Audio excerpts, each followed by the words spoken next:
আমি কি দেখলাম? আকাশের চাঁদ যেন মাটিতে নেমেছে।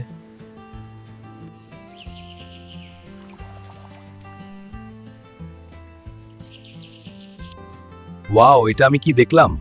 এই সকালটাও তোমার মতো সুন্দর। তুমি সবসময় এমন কথা বলো কেন? কারণ তুমি কি প্রতিদিনই এখানে আসো? হ্যাঁ, আমি আসি। আমিও। তুমি সবসময় এমন কথা বলো কেন? কারণ তুমি কি প্রতিদিনই এখানে আসো? হ্যাঁ, আমি আসি। আমিও। তোমাকে দেখে মনে হচ্ছে কতদিনের চেনা। হারিয়ে যেতে ইচ্ছে করে তোমার মনের মাঝে। যা দুষ্টু। জানো তিশা, সারাক্ষণ শুধু তোমার কথাই মনে পড়ে। এভাবে আর হাঁটতে ভালো লাগছে না, ওই গাছের নিচে গিয়ে বসি। পড়াশোনা শেষ করে তুমি কি হতে চাও? আমি মানুষ হতে চাই, তারপর তোমার যোগ্য হতে চাই। আমি তোমার জন্য অপেক্ষা করব। বাবা, ঘরে খাবার নাই, কি করব চিন্তা আসছে না। তুই পড়াশোনা করবি কিভাবে? মা, আমি কাজ করব, তবুও পড়বো। আমাদের সংসার তো ভালোই যাচ্ছিল, হঠাৎ বাবা মারা গেল। মা, চিন্তা নাই, আমি তো আছি। ইনকামও করব, পড়াশোনা চালিয়ে যাব। যদি কোনোদিন আমাকে ভুলে যাও, তাহলে এই বৃষ্টি থেমে যাবে। আর যদি তুমি হারিয়ে যাও, তাহলে আমার স্বপ্নগুলো তোমাকে খুঁজবে। আর যদি তুমি হারিয়ে যাও, তাহলে আমার স্বপ্নগুলো তোমাকে খুঁজবে।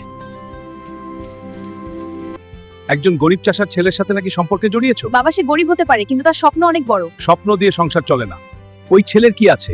বাবা নাই, বেকার। তাছাড়া আমি চাই না চষাঘোষার ছেলে মেয়ের সাথে তুমি ঘোরাঘুরি করো। আমাদের হয়তো একসাথে থাকা হবে না।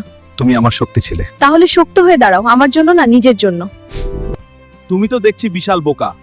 একজন গেছে, হাজার জন লাইনে আছে। শোনো, প্রজাপতির পিছে না ছুটে ফুলের বাগান করো। দেখবে হাজার হাজার প্রজাপতি তোমার বাগানে ঘুরঘুর করছে।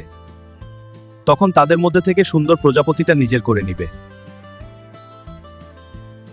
শালাবাবু শোনো, ভালোবাসা মানে শুধু পাওয়া না, ভালোবাসা মানে নিজেকে গড়ে তোলা।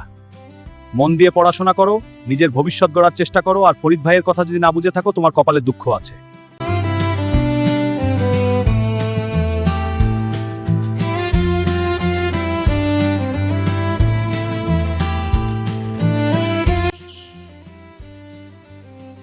আজকের পাঠ জীববিজ্ঞান। আমরা দেখাবো এককোষী প্রাণীর গঠন ও জীবন বৃত্তান্ত। আমাকে ক্ষমা করে দাও, আমার টার্গেট পূরণ করেছো, তুমি পেরেছো। তুমি না থাকলে হয়তো পারতাম না। আজ বুঝেছি, গরিবরাও মানুষ, সবার রক্ত লাল। সুযোগ পেলে তারাও লক্ষ্যে পৌঁছাতে পারে। আজ ওর মায়ের কাছে যাব।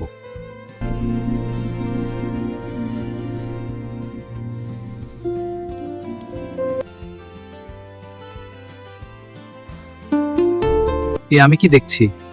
এতদিন যা দেখেছি, আজ দেখছি তার থেকে তুমি সুন্দর। তুমি পাশে থাকলে ভালোবাসা পাই, আর দূরে থাকলেও শক্তি পাই। তাই বলি, তুমি আছো বলেই আমি আছি। শালাবাবু, আমরা কিন্তু পাশের রুমে আছি। ভিডিওটি দেখার জন্য ধন্যবাদ।